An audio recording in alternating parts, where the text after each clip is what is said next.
Happy morning, ladies and gentlemen. Shri M.H. Dalmia Sahab, founder of OCL, and I may say founder of efficiencies and founder of various experimentations.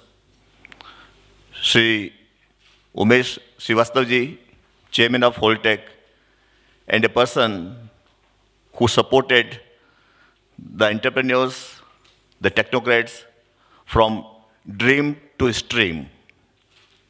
The moment any entrepreneur have thought of cement plant, anytime he has dreamed, he would approach them until the plant goes to the stream, Holtec would be them.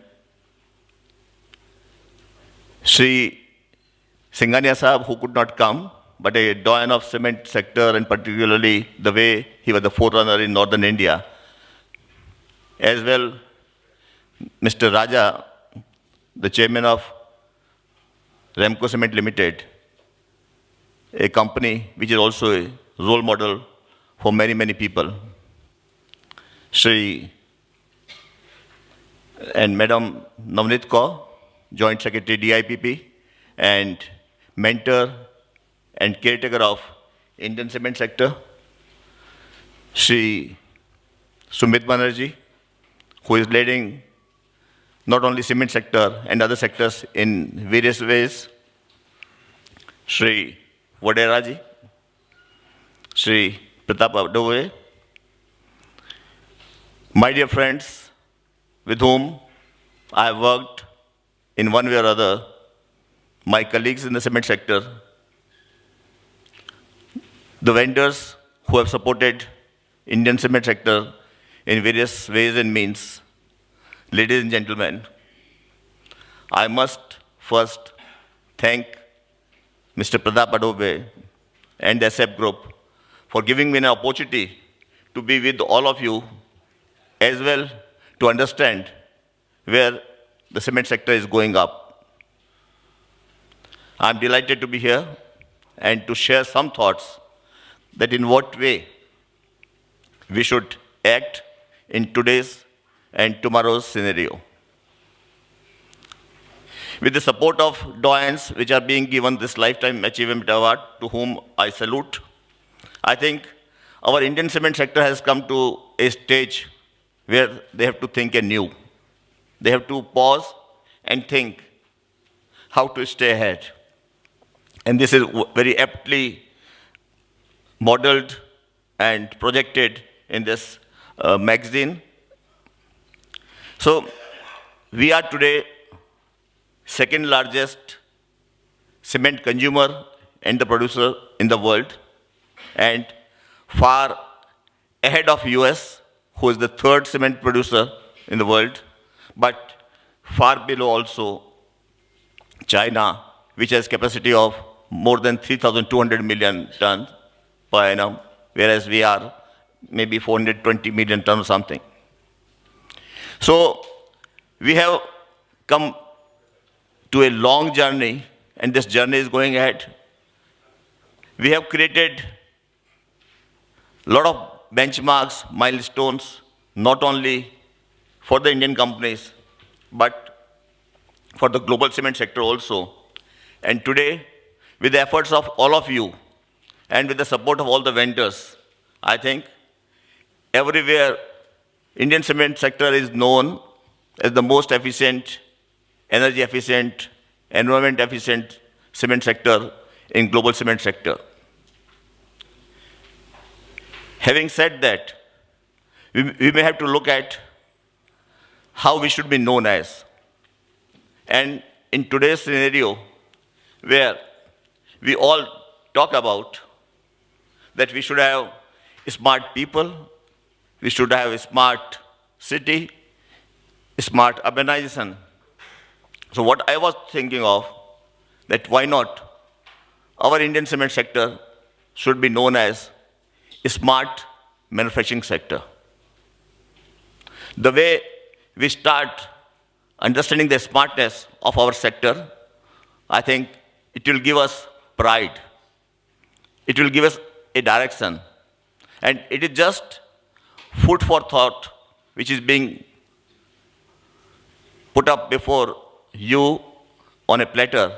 And then we have to think, we have to debate, and then we have to make a journey again of Indian cement sector. It's not a company specific, it's not region specific, but it is a specific to the nation to which we belong, India, and to the Indian cement sector to which we belong.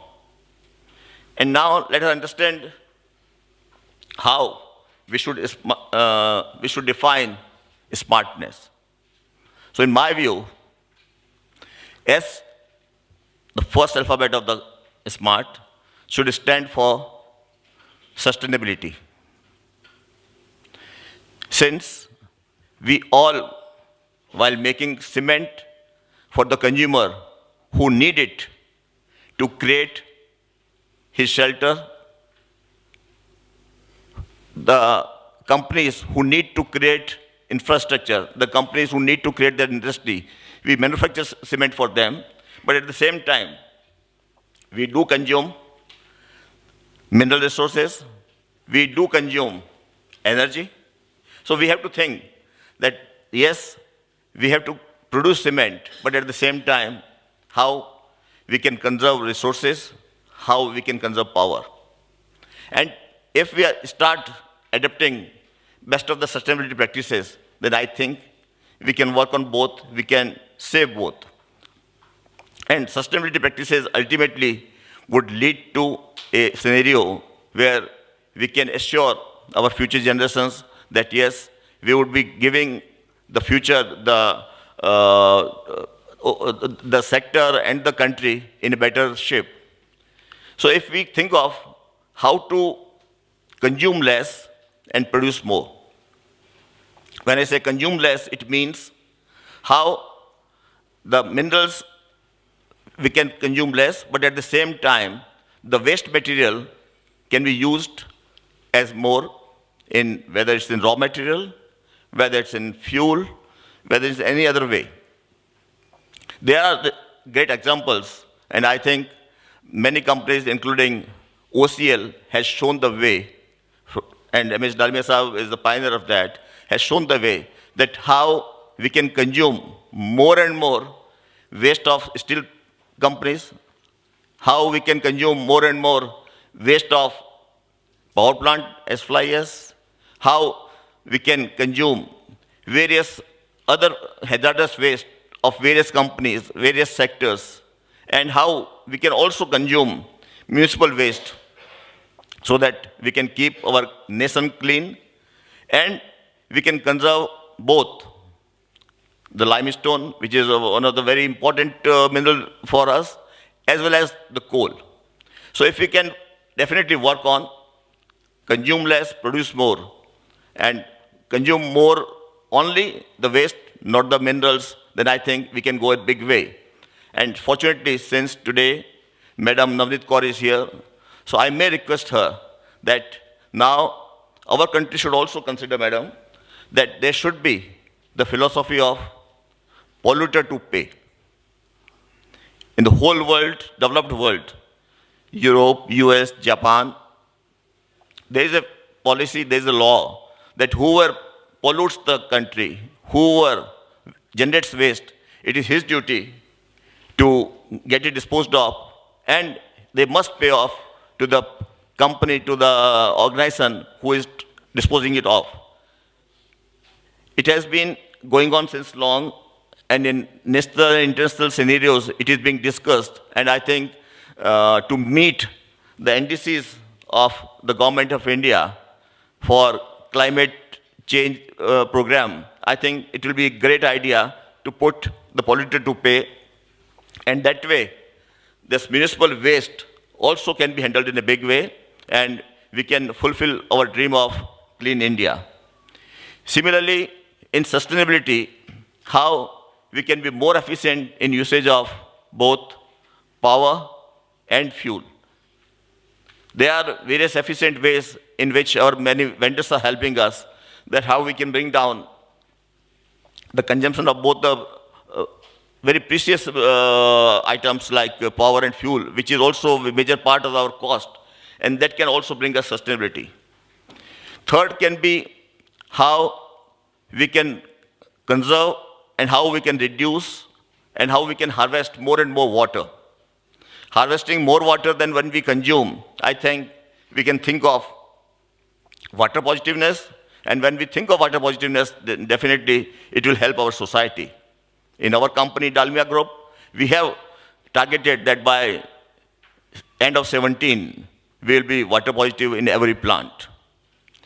Another would be to remain sustainable. I think we must work for the society also, and more particularly the society which is near to our working areas. And when we work with them and we create better livelihood for them, when we create employment for them, not only in our organization, but by improving their skill, I think there can be sustainability and will never be the island of prosperity, but it will be full nation of prosperity. So by adapting S, that is sustainability, we can improve the profitability, we can improve the workability, and we can improve the image of the organization. Now, second comes M. M should stand for measurability. Whatever activities we do in our organization, that should be measured properly, that should be monitored properly, and that should be displayed properly. And with that, ladies and gentlemen, I think we can bring in more and more transparency. We can share, we can learn from those transparent ideas, and we can learn more and more. Let me share with Madam and all of you that I think Indian cement sector is one of the cement sector where there is a lot of transparency amongst the people who are working in the organization, and they can share any information, they can visit any plant, they can talk to anyone. So when we start proper mechanism of measuring and monitoring, I think we will lead to smartness. The third one is A, which stands for agile. We should have the agility to change ourselves for betterment. We should have agility to understand the present and future, and considering that, I think we should work on it. And I must also share with all of you that cement industry, after this demonetization of rupees 500 and 1,000 notes, have done a lot of proactive activities, have become agile, and in fact, we have also presented to the government also that in what way we have moved towards either cashless society or the less cash society by promoting various ways and means of managing the cash management. So agility is not only towards our processes, but at the same time, whatever policies which comes in, whatever new things which are happening in the world, if we are agile, we'll be able to come forward and we'll be able to stay ahead.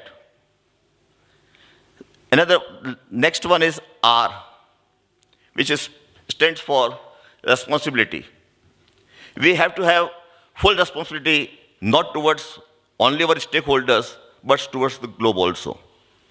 And when we are responsible, then definitely we'll have great corporate governance, and we can call ourselves as an organization responsible corporate citizen, as a sector responsible corporate sector.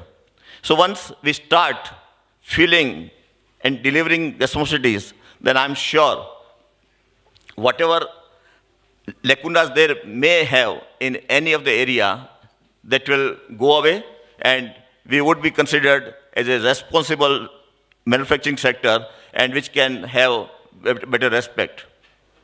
And the last one, T, would stand for technology. I think we have experts like Holtec, we have experts, other vendors also, as well. When we interact with various companies world over, there or various other sectors also, we do understand what's going ahead, what's going in various parts of the world, and whatever best technology is there, I think we should adapt for it. And wherever support from government is required to get various technologies, transfer of technologies, or some financial support for the technologies, I think we should adapt that. One of the technology which is helping in power sector, friends, is the solar power. Though technology is available, but at the same time, how this technology can bring down the cost of solar power project is a big challenge. And slowly, things are happening. And we must adapt that technology, that renewable power. And let me share with you that we as a group have decided that we would adapt, we would consume only renewable energy by 2030. This is world's first global cement group. This is 83rd company in the world who has committed for renewable energy. Now, point is that when we go on adapting new technologies, there can be challenges of finance, there can be various other challenges, but we must go for it, we must look at future, and as SF Group has said, we have to stay ahead. For staying ahead, I think we must have a smart sectors approach, and I'm sure the way I have been able to share my thoughts, it can be further improved. And maybe whenever next few issues when they comes up, let us invite the ideas from the people that how we can make either a smart Indian cement sector or whatever way. But we must improve our image also in all the areas, and not only globally, but nationally also. So what now next for cement sector other than this is that we must focus now how better practices can be adapted for construction. Most of us do concentrate only on manufacturing of cement, but few companies definitely have started acting on new construction activities, new construction practices. So we must work on those construction practices also, and we have to be market focused so that we can rope in the best practices, we can rope in best of the technocrats as well. We can also bring down carbon dioxide emissions. I'm sure all of us are aware that the government of India has adopted a policy that all highways would be the concrete road and not bitumen road. And one of the major reasons has been that yes, when roads are made of concrete other than bitumen, then in totality, in its life cycle, it brings down CO2 emissions. So all of us should have the ambition that by whatever activity we do, we must look at carbon footprints, we must have the measurability of carbon emissions, and then we should try for carbon emission reductions. I'm sure Madam must be also aware that Indian cement sector has the lower carbon footprints in the world cement sector, and that's a matter of great pride. And I may also share here that our group has one of the lowest carbon footprints in global cement sector. So these efforts of reducing carbon footprints ultimately, friends, results in better profitability. And I think these efforts can make us a strong sector, a strong company to stay ahead. Once again, my thanks to all of you for your patient hearing, and thanks to SF Group for inviting me. Thank you.